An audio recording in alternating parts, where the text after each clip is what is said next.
o'ng qo'lim yaxshi ko'tarolmasdim, oyog'imni yaxshi ishlatolmasdim.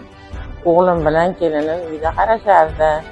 O'g'limni ishga olib kirishdi, kelinimni ishga chaqirishdi, ikkala nevaramni bog'chaga berishdi.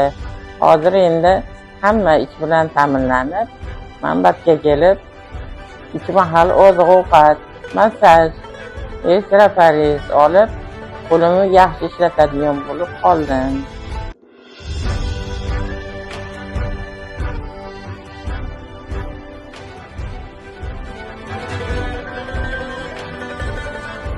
Masalan, bitta pasiyentim doim aytadilar, yo'q, men hayotdan to'ydim. Boshida yashagim kelmayapti dedilar. Hozir mana kelganlariga 1 oy bo'lib qoldi. Yashashga intilyapman, yashagim kelyapti. Dedilar, yana shanba kuni bo'lsa, nimaga dam qilgansizlar shanba kuni? Shanba kuni ham kelavering, deyaptilar.